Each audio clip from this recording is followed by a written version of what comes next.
Good afternoon dear student मु सोनाली स्वागत करुच्ची मो चैनल को बायोलॉजी विथ सोनाली रे। आज आम इंट्रोडक्शन टू जूलॉजी रो सेकंड पार्ट रे पढ़ा। एथि पूर्व मु पार्ट 1 ऑलरेडी मु दे सारी जो थे कि आम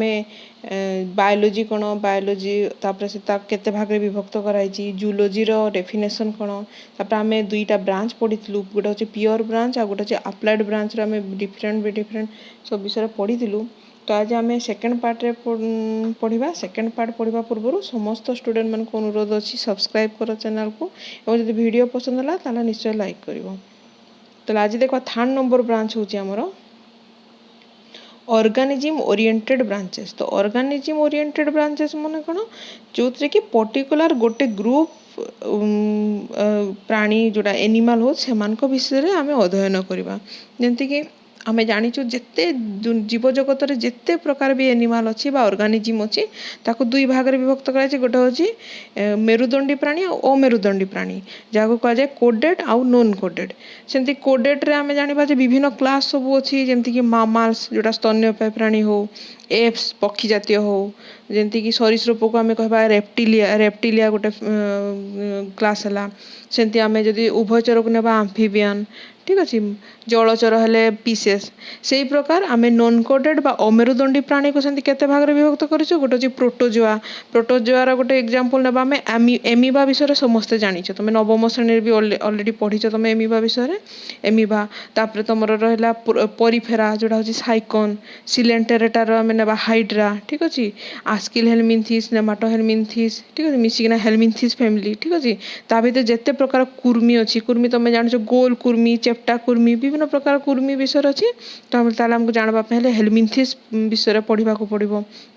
एनिलिडा एमती फाइलम रे किए किए आसबो एग्जांपल नेबा आम जोटा होचे हमर आर्थोम बा जोटा आम केंचुआ कहू ठीक अच्छे से जिया ठीक अच्छे। तापर जोको जोको गोटे हम जोटा कि आम लीच बोली कहू ठीक अच्छे। एटा सब एनिलिडा फाइलम रे आसबो। सेमती आर्थ्रोपोडा फाइलम रे आम क्या नेबा एग्जांपल नेले आम जानिछु चिंगुड़ी बा प्रॉन ठीक अच्छे कोक्रोच बा सरपा जोटा ठीक अच्छे एगुड़ा सब आर्थ्रोपोडा फैमिली रो। मोलुस्का फैमिली रो एंती किए जीवो मोलुस्का फैमिली रे हमर जीवो तमर जो गेंडा शामुका ठीक अच्छे एगुड़ा सब तो मोलुस्का फाइलम जो पाइला बोली कहू आम ताको ठीक अच्छे। सेमती आ गोटे एकानोडर्माटा तुम जानिछ स्टार फिश ठीक अच्छे स्टार फिश जोटा आम तापरे आउ गोटे रहला हमर आंटेडन है कुकुमारिया एगुड़ा सब आमर जीव जो एकेनाडोर्माटा फैमिली ठीक अच्छे। तो यही प्रकार आम विभिन्न फैमिली विषय फैमिली क्षमा कर फाइलम विषय ठीक अच्छे। तो आम फाइलम विषय तो जो आम पढ़ा गोटे गोटे एनिमल ग्रुप को नेले आम ताले अलग अलग आम ता बही अच्छी स्वतंत्र गोटे गोटे बही अच्छी जो तुम +3 जीव +3 पढ़ कि जो तुम पीजी कर पीजी रे यार गोटे गोटे अलग अलग स्वतंत्र बही अच्छी जहाँ विषय अध्ययन कर तुम जमी अच्छे प्रोटोजूलोजी। एक नंबर देख प्रोटोजूलोजी। प्रोटोजूलोजी तुम एथ्रु ही जापर क्या विषय से डेस्क्राइब होता है स्टडी ऑफ प्रोटोजोआन के जोटा प्रोटोजोआन मान विषय पढ़ा प्रोटोजोआन मान विषय जोटा एग्जांपल मुझे आगुरी दूसरी जमी एमिबा ठीक अच्छे ताहले आमको प्रोटोजूलोजी पढ़ा पड़ो। सेमती होची हेलमिंथोलॉजी। हेलमिंथोलॉजी होची स्टडी ऑफ हेलमिंथिस ठीक अच्छे हेलमिंथिस टीका कहते ना जोटा राउंड वर्म तापर किंबा आम जोटा कुर्मी जो कुर्मी जातीय जोटा कहे आम गोल कुर्मी चेप्टा कुर्मी विभिन्न प्रकार कुर्मी अच्छी ना कि टेप वर्म राउंड वर्म एगुड़ा सब है आमको पढ़ा पड़ो कौटा हेलमिंथोलॉजी पढ़ा पड़ो। तापर एंटोमोलॉजी। एंटोमोलॉजी होची जेते प्रकार भी इनसेक्ट अच्छी it is the study of all type of insects ठीक अच्छे। इनसेक्ट जेते प्रकार इनसेक्ट विषय में जब पढ़ा ताले एंटोमोलॉजी पढ़ा पड़ो ठीक अच्छे। तो 3टा पॉइंट जानीपार। तापर देखा 4 नंबर अच्छे कार्सिनोलॉजी। कार्सिनोलॉजी माने कौन तुम जब हायर स्टडी जो +3 आड़े देख पढ़ो से जानव जे आर्थ्रोपोडा फैमिली आर्थ्रोपोडा फाइलम एमती किछिटा थिला एनिमल जो माने कि आर्थ्रोपोडार गुण रखुले किंतु आर्थ्रोपोडा फाइलम को से माने बिलोंग करू नथिले तेणु से गोटे अलग फाइलम को निगला से क्रुस्टासियन फाइलम ठीक अच्छे। क्रुस्टासियन फाइलम विषय स्टडी करने को हेले हमको कार्सिनोलॉजी पढ़ा हुए। देव ठीक अच्छे। तापर मालाकोलोजी मालाकोलोजी माने कौन मोलुस्का जी भी मोलुस्का विषय स्टडी करवा ताले मालाकोलोजी पढ़ा। मोलुस्कान किए ये जो गेंडा शामुका जाकू आम जोटा कहूँ पाइला ठीक अच्छे। तो से विषय अध्ययन करने को हेले आमको मालाकोलोजी पढ़ा पड़ो जमीक it is the study of mollusc which are found on land and in water ठीक अच्छे। तापर इस्थायोलॉजी इस्थायोलॉजी कोटा डिफरेंट टाइप ऑफ फिश जिते प्रकार माछ अच्छे है सब प्रकार माछ विषय पढ़ा गले हमको इस्थायोलॉजी पढ़ा पड़ो। It is the study of different types of fishes ठीक अच्छे। ताले 6 नंबर पर्यंत मन रहा। नेक्स्ट 7 नंबर आम देखा तो हर्पेटोलॉजी ठीक अच्छे। हर्पेटोलॉजी कौन it is the study of reptiles बा सरीसृप जातीय प्राणी मान विषय पढ़ा गले हमको हर्पेटोलॉजी पढ़ा पड़ो। किंतु मन रखिए साप हूँ गोटे सरीसृप जातीय ठीक अच्छे। किंतु साप विषय फिर अलग गोटे अच्छी पढ़ कहीं आम जाचु विभिन्न प्रकार साप अच्छी विषाक्त साप कि कौटा विषाक्त साप नुहे ठीक अच्छे। सामुद्रिक साप विभिन्न प्रकार साप अच्छी। तो साप मान विषय गोटे अलग तुम गोटे अलग बही अच्छी तुम अलग बही पढ़ो ताकि ऑफियोलॉजी जो 8 नंबर देख पॉइंट ऑफियोलॉजी हर्पेटोलॉजी अच्छी स्टडी ऑफ रेप्टाइल्स ठीक अच्छे सरीसृप जातीय। किंतु साप गोटे अलग अध्ययन करने पड़े ऑफियोलॉजी ऑफियोलॉजी अच्छी study of snakes is called ophiology ठीक अच्छे। से देखा अर्निथोलॉजी अर्निथोलॉजी माने कौन जिते प्रकार पक्षी अच्छी है सब पक्षी विषय अध्ययन करने को लगे अर्निथोलॉजी पढ़ा पड़ो। जो 9 नंबर पॉइंट देख अच्छी both flying and non flying birds उड़ी पारुथबा कि न उड़ी पारुथबा जिते भी पक्षी अच्छी सब पक्षी विषय अध्ययन करने को हेले हमको अर्निथोलॉजी पढ़ा हम। तापर 10 नंबरटा देख जोटा अच्छी मामोलॉजी मामोलॉजी अच्छी स्टडी ऑफ मामास बा स्तन्यपायी प्राणी द्वारा तुम एग्जांपल नब बाघ भालू मनुष्य बा मांकड़ ठीक अच्छे बिलेई जिते स्तन्यपायी प्राणी अच्छी से समस्त स्तन्यपायी प्राणी बा मामाल्स ताको इंग्राजी में मामाल बोली कहुए ठीक अच्छे। ता विषय अध्ययन करने को हेले हमको मामोलॉजी पढ़ा हम। तब देख आकारोलॉजी आकारोलॉजी कौन आकारोलॉजी अच्छे टिक और mite are study under the branch of zoology call acarology. एटा तुम एत इंपोर्टाट नुहे ठीक अच्छे तेणु यहाँ को तुम स्किप कर पार खाली मु कहीदे तुमको ठीक अच्छे। तापर देख 12 नंबर होची कंकोलॉजी कंकोलॉजी कौन मोलुस्कार गोटे आवरण थाए गेंडा शामुकार ऊपर गोटे आवरण थाए से जो गोटे मोटा हार्ड गोटे कभर थाए ताको कहा जाए सेल ठीक अच्छे। SHELLS टा तार प्लुराल फॉर्म है सेल्स है आ सिंगुलर होची SHELL ठीक अच्छे। तो यही सेल बा जो मोलुस्का बा जो गेंडा शामुका जातीय जो मैंने अच्छा से जो ऊपर जो आवरण विषय पढ़ा को हमको ऑन्कोलॉजी पढ़ा हुए। मन रखी तो ये जो सेल अच्छी विभिन्न प्रकार सेल अच्छे ठीक अच्छे। आम खाली गेंडा और शामुकार गोटे हार्ड कभर सेल से सेल टाइप्स फिर अलग अलग तेणु आम जो हायर स्टडी पढ़ा बा ऊपर क्लास को जीवा जदि आम यार उपर स्पेशलाइजेशन करवा ताहले आम ऑन्कोलॉजी नहीं कि स्पेशलाइजेशन करि परिबा ठीक अच्छे। Study of cells of mollusc is known as oncology. तापर देखा पाराजूलॉजी है पाराजूलॉजी कौन स्टडी ऑफ स्पंजेस ठीक अच्छे। स्पंज उपर पढ़ा हेल्ले हमको पाराजूलॉजी पढ़ा हुए। तापर पारासाइटोलॉजी पारासाइटोलॉजी कौन जो पारासाइट्स उपर पढ़ा गले जोटा तुम हूँ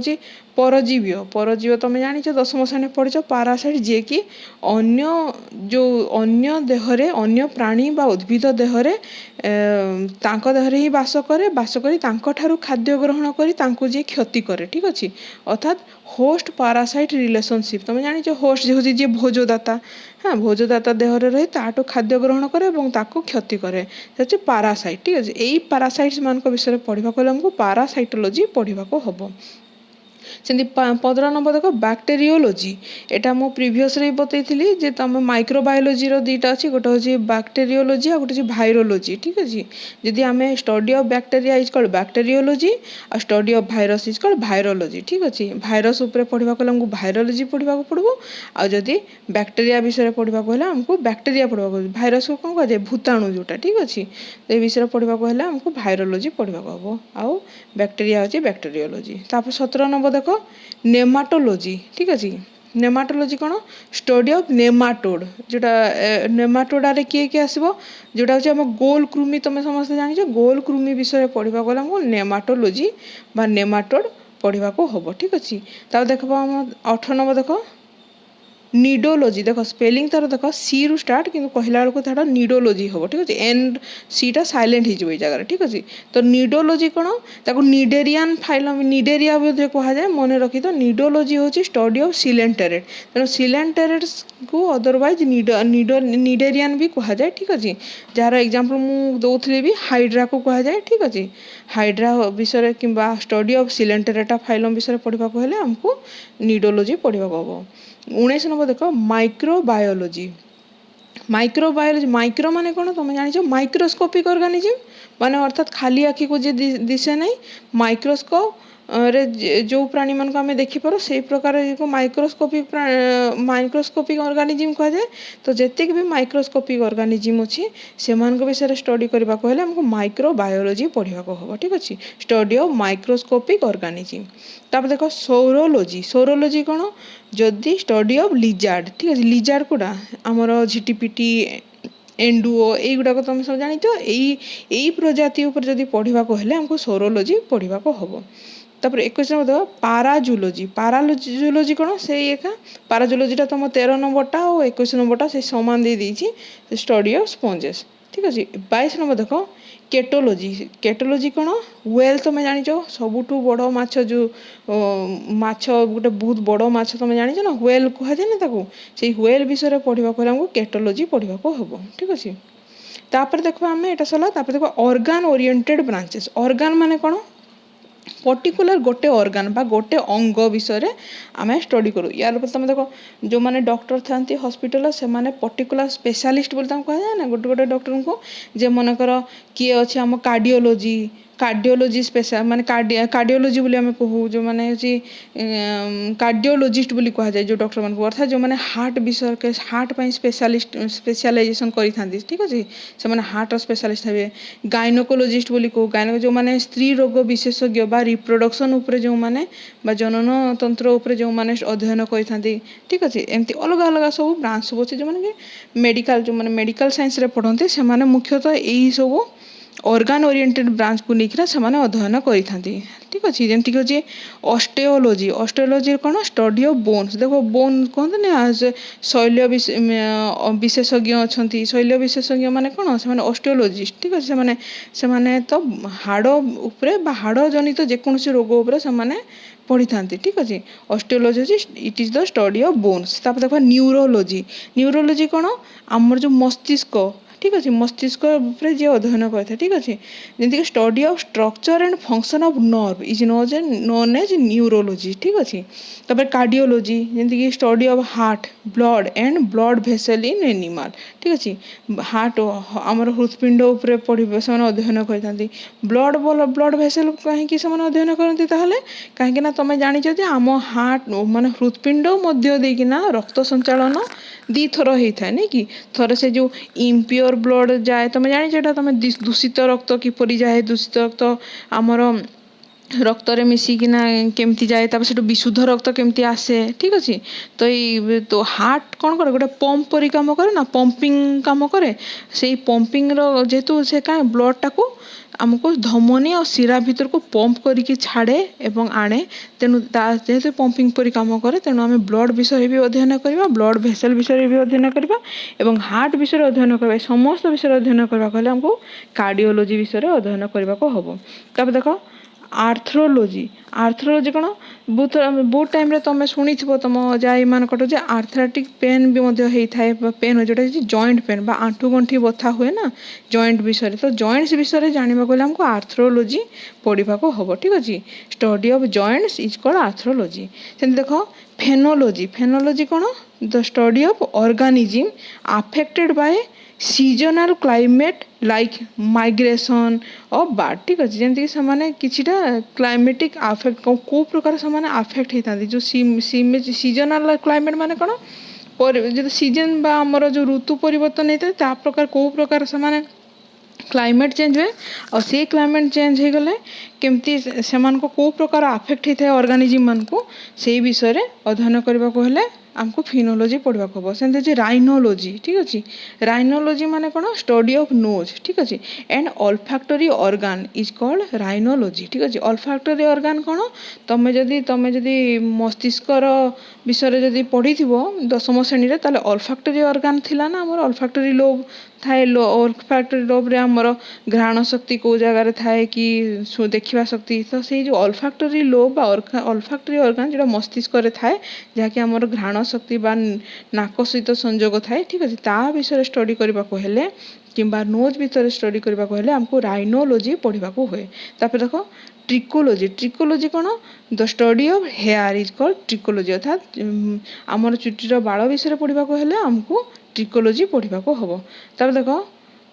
ओप्थाल्मोलॉजी माने कौन study of eyes and vision is called ophthalmology ठीक अच्छे तो आमर जदि आखिर कि विजन विषय आखिर किसी प्रोब्लेम थी कि कौन ता विषय पढ़ा गले ऑप्थाल्मोलॉजी पढ़ा पड़े तापर गायनेकोलॉजी माने कौन गायनेकोलॉजी होची फीमेल रिप्रोडक्टिव ऑर्गन अर्थात स्त्री जेकोसी जनन तंत्र सहित जेकोसी रोग जड़ित थी कि कौन प्रकार जदि प्रोब्लेम थाए कि जनन क्या तुम जानिच से विषय पढ़ा को हेले गायनेकोलॉजी विषय पढ़ा हुए तब देखो डर्माटोलॉजी कौन स्टडी ऑफ स्किन है इज नोन एज डर्माटोलॉजी अर्थात चर्म विषय पढ़ा आजिकल डर्माटोलॉजी जो मैंने से चाहिदा बहुत अच्छी क्या आजिकल समस्ते डर्माटोलॉजिस्ट मान पाखे जाइना निज निजर चर्म कौन रोग कि कौन ता विषय भी जाइना से कनसल्ट करती से औषध आणती तेणु से चर्म बा स्किन विषय जो मैंने अध्ययन करती से डर्माटोलॉजिस्ट बोली कहुए ठीक अच्छे तापर देखा आम हेमाटोलॉजी माने कौन हेमोग्लोबिन रु हेमाटो अर्थात ब्लड ठीक अच्छे it deals with the study of various aspect of blood ठीक अच्छे रक्त विषय एमाने अध्ययन करते हेपाटोलॉजी होची आम हेपाटिक ऑर्गन कोटा जोटा होची लिभर स्टडी ऑफ लिभर विषय पढ़ा गले हेपाटोलॉजी पढ़ा को हम 13 नंबर देख इम्यूनोलॉजी कौन इम्यूनिटी पावर इम्यूनोलॉजी अर्थात एटा कौन अच्छी defence mechanism of the body तुम जानिच इम्यूनिटी माने कौन रोग प्रतिषेधक शक्ति जोटा इम्यूनिटी तो रोग प्रतिषेधक शक्ति माने कौन जदि बाहर किसी आमको रोग आसूची जहाँ आंटीजेन कह जाए ठीक अच्छे आम देहरे किसी गोटे रोगटे प्रवेश कला सांगे सांगे कौन कर आम बॉडी आम देहरु कौन हम आंटीबॉडी रिलीज कर ठीक अच्छे से आंटीबॉडी कौन गोटे गोटे गोटे सोल्जर काम करे सोल्जर केमती से कौन करेंगे ये बाहर शत्रु आम शरीर को रक्षा करती तेणु डिफेन्स मेकानिज्म कह जाए ठीक अच्छे अर्थात रोग प्रतिषेधक शक्ति जार जिते रोग प्रतिषेधक शक्ति अच्छी ता देहरे से रोग रुहे ना ठीक अच्छे हुए ना रोग ठीक अच्छे तो ये रोग आमर जो डिफेन्स मेकानिज्म जो बॉडी अच्छी ता विषय अध्ययन करने को हेले इम्यूनोलॉजी पढ़ा को हम नेक्स्ट देखो 14 नंबर अच्छी मायोलॉजी कौन मसल्स विषय पढ़ा को हुए ठीक अच्छे मायोलॉजी स्टडी ऑफ मसल्स ठीक अच्छे एक अदरवाइज आउ कौन कहते सार्कोलॉजी भी कहती तुम ब्राकेट रे सार्कोलॉजी भी लिखि दे पार मायोलॉजी ब्राकेट रे लिखो सार्कोलॉजी स्टडी ऑफ मसल्स ठीक अच्छे तापर देख 15 नंबर अच्छी नेफ्रोलॉजी कौन नेफ्रॉन रो नेफ्रोलॉजी तुम 10वीं श्रेणी नेफ्रॉन विषय जानिच जोटा किडनी रे अच्छी ना किडनी रो विषय तुम पढ़ीच तुम तो नेफ्रो स्टडी ऑफ किडनी तापर देख ओडोंटोलॉजी माने कौन जोटा स्टडी ऑफ टीथ दांत आजिकल सब डेंटिस्ट सब बाहरी कि नहीं सब डेंटिस्ट माने दांतर कौन रोग थाए कि दांतर पोक खाइला ठीक अच्छे तो जो आम जो डॉक्टर पाखे डेंटिस्ट मान पाखे कनसल्ट भी करूँ तो ओडोंटोलॉजी पढ़िले आम डेंटिस्ट हो पार तो स्टडी ऑफ टीथ है तापर यूरोलॉजी कौन यूरिनरी ट्रैक्ट अर्थात आमर परिस्रा केमती कौठू को परिस्रा गला से केमी शरीर केमती से मूत्रटी बाहरला विभिन्न विषय आमको पढ़ा को हेले आमको यूरिनरी ट्रैक्ट विषय पढ़ा को आमको यूरोलॉजी पढ़ा को पड़े ठीक यूरिनरी ट्रैक्ट माने यूरिन रु यूरिनरी ट्रैक्ट अर्थात परिस्रा ठीक अच्छे तापर देख सेरोलॉजी कौन ब्लड रे आमर सेरम थाए ठीक अच्छे से ब्लड जो सेरम अच्छी से सेरम विषय पढ़ा गले तुम जो हायर स्टडी पढ़ ऊपर को गले तुम जान सेरम कौन सेरम केते भाग में विभक्त होती सब सेरम काम कौन फंक्शन कौन एवं ब्लड सर्कुलेशन है ब्लडटा केमती संचालन हुए ठीक अच्छे आम शरीर भीतर केमती कौटू केमती जाए केमती फुसफुस रु कहार बाट देकिना आम हृदपिंड को आसे हृदपिंड रु कौट को जाए विभिन्न कोष को जाए कोषरे से केमी तार अम्लजान दे सेठू से कार्बन डाइऑक्साइड बा अंगारक आम्ल को ग्रहण करे सेठू फेर हृदपिंड बाट देना फुसफुस को आसे एल्वेओली बाट देकिना से केमती बाहर को छाड़े ये समस्त विषय पढ़ा हेले आमको सेर जोटा आमको पढ़वा पड़ो सेरोलोजी जोटा हूँ आम ब्लड सेरम आउ ब्लड सर्कुलेशन विषय पढ़ा हुए तापर हूँ ओटोलोजी ओटोलोजी कौन स्टडी ऑफ ईयर जो हूँ कानर विशेषज्ञ जो मान था ठीक अच्छे कानर कौन प्रकार रोग है शुणा न जाऊा कि पर्दार कौन प्रकार असुविधा थिले ठीक अच्छे ये समस्त पढ़ा गले ओटोलोजी पढ़ा हुए तापर प्रोक्टोलोजी प्रोक्टोलोजी कौन हिनगट एंड रेक्टम रेक्टमटा कौन जानी था जे रेक्टम हूँ जो जगार आम खाद्य जो आम खाई सारापर जोटा आम जटिल खाद्य जोटा सरलीकृत खाद्य तो रक्त में आमको मिसी जाए आसिमिलेसन हो जाए आत्मीकरण हुए जोटा है एवं खदड़ा अंश जोटा बचे मल रूपे आम शरीर बाहरी जाए से तो यही जो मल रूप में बाहर पूर्व तुम देखी तुम क्षुद्रांतर तापर बृहतंत्र अच्छे बृहतंत्र तौक ठीक रेक्टम थाए से जगार जाकि जमा हो रुहे ठीक अच्छे तो से जो रेक्टम विषय पढ़ा कहले आमको प्रोक्टोलोजी पढ़ा हम ठीक अच्छे तापर आम जाना नेक्स्ट हूँ देख inter related branches inter related branches कौन बायोलोजी अलग अलग ब्रांच थी जो मान भितर रिलेसन थी ठीक अच्छे साइंस अलग अलग सब ब्रांच अच्छे तुम जान से ब्रांच भितर फिर इंटर रिलेसन थी तार से विषय अध्ययन करवा केमती गोटे अच्छे बायोफिजिक्स तो तुम बायो कौन फिजिक्स कौन जान it is the study of different activity of living matters based on the principle of physics physics को लेकिन पढ़ा हेले बायोफिजिक्स पढ़ा पड़े यहाँ तुम एत इंपोर्टाट ना तेणु मुझे स्किप कर तुम यहाँ नोट करके तुम फर्दर माने हायर स्टडी जब तुम जानवा चाहिए नोट करके रखिपार कि तुम छाड़ी पार तो किसी दरकार नहीं ठीक अच्छे बायोकेमिस्ट्री सेमती कौन living organism are composed of chemical substance किसीटा आम रासायनिक तत्व द्वारा से तैयारी होता है ठीक अच्छे